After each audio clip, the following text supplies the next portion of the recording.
Hi peeps, it's Tersse back on the old squat box once again. This is just a sort of a quick ramble about technology. Technology such as Facebook. I think when talking and thinking about Facebook, I must be one of the 99%.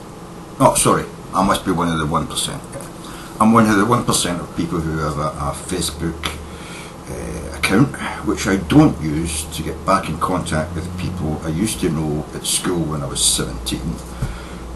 And I remember that I didn't like them then and probably wouldn't like them now, so I don't choose to use Facebook to get back in touch with people I didn't like when I was 17.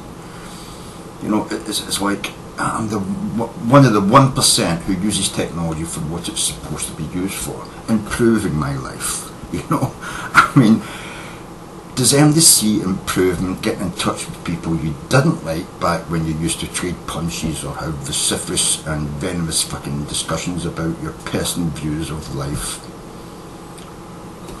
Because that's really what happened when you were teenagers. You had arguments with people about what you thought the meaning of life was, and you disagreed with, I would say, 99% of the people that you knew in school. You used to trade punches with the males and vociferous arguments with the females, who either wouldn't suck your cock after a hot date. Well, you might have thought it was hot, they might have thought something else. And now these people won't get back in touch with me, sort of like 30, 40 years later, and convince me that now they're better people. I'm sorry. I realised the kind of minds you had when you were 17. I couldn't see them ever becoming any better than the minds you had when you were 17. And it's borne out by the people who have used Facebook to get back in touch with people they didn't like when they were 17, but just thought that maybe they've changed.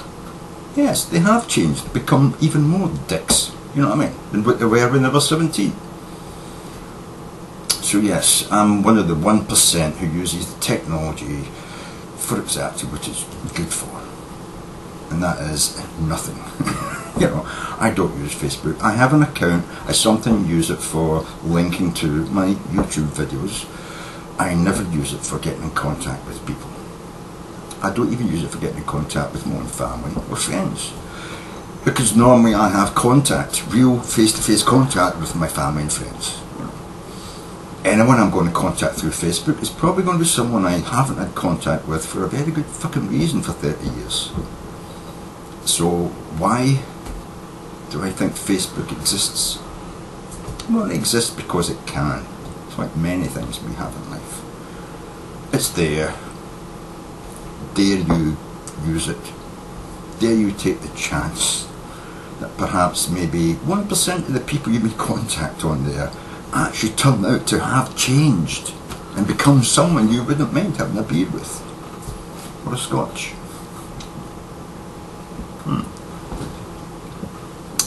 I decided a long time ago, even before I joined Facebook, I decided that if I ever used a social medium, I wouldn't be using it for getting in contact with people that I immediately since I left school stopped having contact with.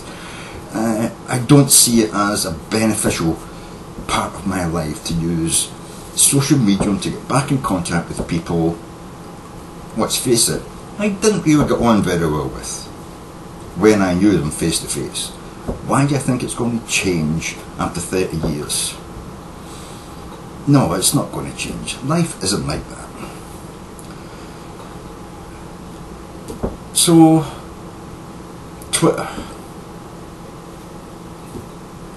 Why would I use Twitter to get back in touch with people, try to find their Twitter accounts and converse with people who I never got along with when I was 17, 18?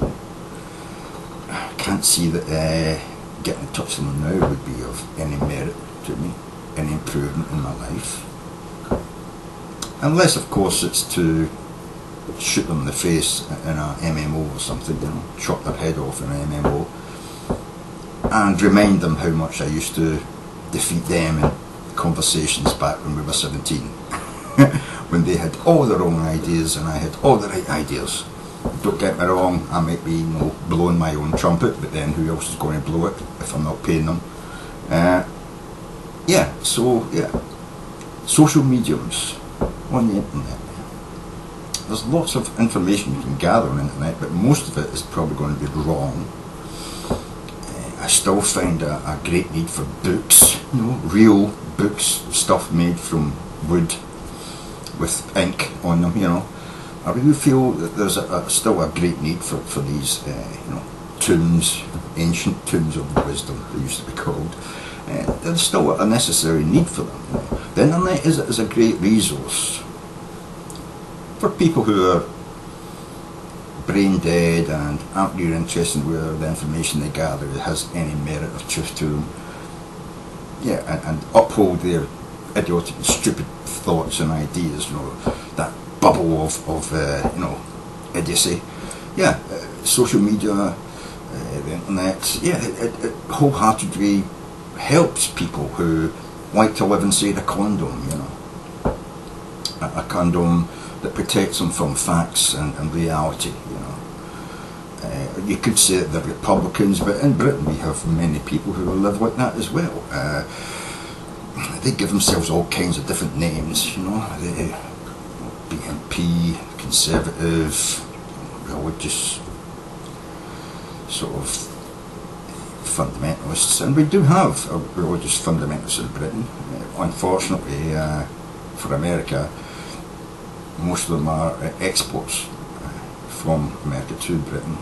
They come here and they find a few people here who are willing to listen to their bullshit and aren't willing to go out there and look up real facts and figures themselves by going to the libraries and reading real books that still have the factual, you know, circumstances and information from days gone by.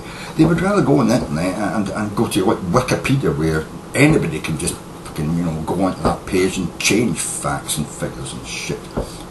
And people may think that I'm talking bullshit here, but the Leveson the Leveson sort of I can't remember what you call it now, but Leveson was a guy who's was given the task to look into the phone tapping and the paying of police officers to give information to news agencies, which shouldn't have been given that particular information to news agencies.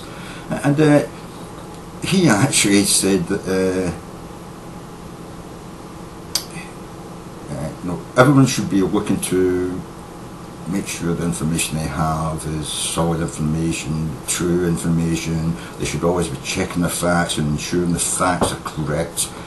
And then he printed in the Leveson document, you know, I think it's 2 million words.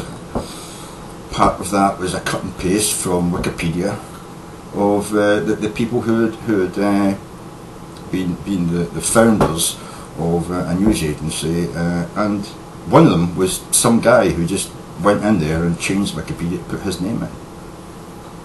And it's like, what? Even the guy talking about make sure your facts are correct cut and pasted something from Wikipedia and didn't check if the facts were correct. This is what I'm saying by the ability to find information. As much information as you want to find on any topic you want to find, you know, on the internet, doesn't mean it's correct. And unless you're willing to look at the supposition that not all information you will read on the electronic medium on the internet will be absolutely factual and correct. You've got to take into account that there is bullshit everywhere, even printed bullshit. Electronic printed medium doesn't mean it was correct. You still have to try and find some other source to factually check these supposed facts, you know.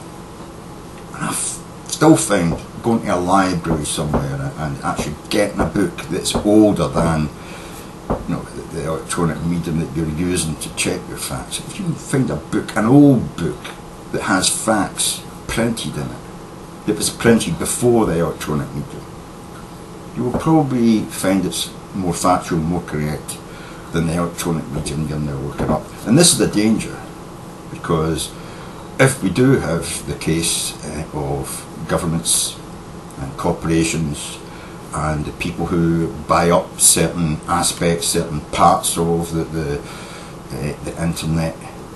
You know, the huge corporations who are now pushing for the control of what websites get access at certain speeds on the internet. If you're looking at that, you know, when these people buy up these avenues of access to information, when they can change what websites you can go to, what information you can access through your paid for access to the internet through their license from the government.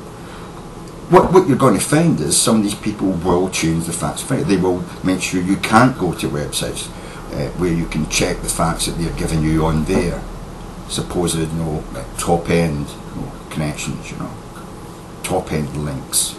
For instance, could you imagine a Fox News internet site where, you know, they'd say a Fox News search engine? Can you imagine the information you would find yourself getting to when you just typed in something like the Bush regime's reasons for going to war? I'm sure you would find all the crap information they gave you for going to war, and none of the new facts that have been gathered and found out since the war, you know, has ended, basically. And the evidence there to prove that the original facts that they used to go to war were complete bullshit. Fox News would certainly not link you to any website that would actually tell you the truth about it. Anyway, I've rambled on enough, right? I think that's enough information about why the internet can be a source of entertainment. It can be a source of newfound friends, I suppose. It can also be a source for finding old enemies, but very rarely are you going to find old friends, because if you've lost contact with old friends, there's probably a good reason for it. You know, they've died, they've moved to another country, they're not on the internet, they don't really want to know you because they didn't like you at school as much as you might have liked them, all that sort of thing. And this is the truth of it as well. I mean, I remember people that I knew at school who I did like. Unfortunately, I found recently that several of them are dead.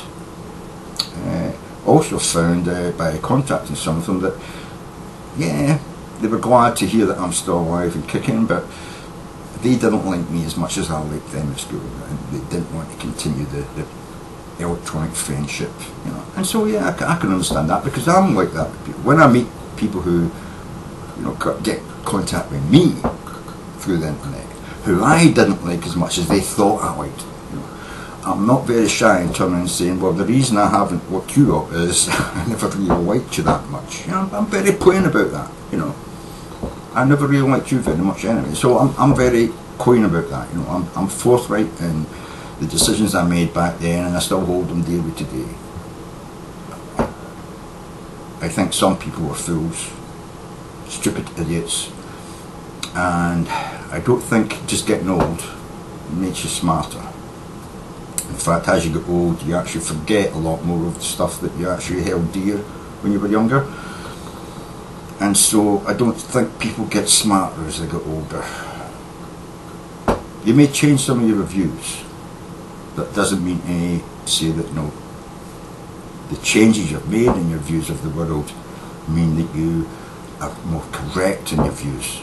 Some people go the other way. They become even more intolerant, even more dislikable, and even more someone you wouldn't want to sit and have a drink with. So it says that. I think I've covered all that I wanted to say about the electronic media, information age, communication over the interwebs. And I hope you take this as the way it's meant. Don't accept everything you see or read on the internet, because 65% of it's bullshit, another 18% of it is dubious, and probably only about 12 or 13% of it is actually real factual information. And when you get to that factual information, it's usually very boring to read through it. I mean, these are papers written by people who aren't really socially integrated. They're writing stone cold facts, and it can be very wearing and hard going to slog through and understand a lot of the facts that people put up on the internet. And I think that's why a lot of people choose to believe the bullshit, because it's much easier and more palatable to just swallow the bullshit than it is to actually slog through the hard factual evidence of anything on the internet. But if you have got the time and the, you know, the need for that information, it can be very fruitful. But it's a fucking hell of a lot harder to get through that information and make sense of it than it is to just swallow the bullshit. So I don't really like the idea of Wikipedia, even as just a temporary starting source for information. I would rather just skip Wikipedia completely and try and search out the really hard. I mean, if you've got something you're really interested in,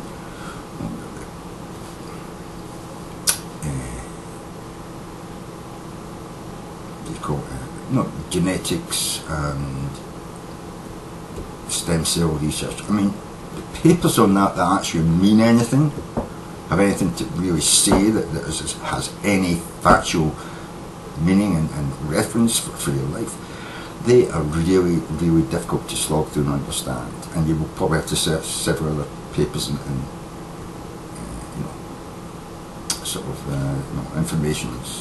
Fact, I know that just to clarify exactly what the person writing the paper means.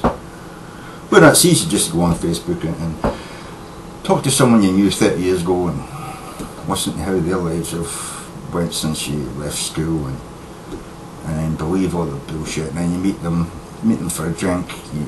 After about an hour you realise this person's still speaking the same fucking bullshit and crap that I didn't like before in school, you know. So anyway, I'm just saying, you know, I don't like Facebook. I don't like people on Facebook finding me who knew me years ago and, you know, try to get back in touch because I'm maybe one of the only people left from the class, you know what I mean, who's still alive, you know, and thinking because I'm one of the only people left out, we have some bond, something in common. Well, the only way we have in common is we went through the same fucking school, and you know, most of the time we didn't get on through school because you were a fucking idiot. So please don't get in touch with me, don't contact me and tell me, oh, I'd like to get back in touch. I'm not interested. Not fucking interested. Spongy, brother.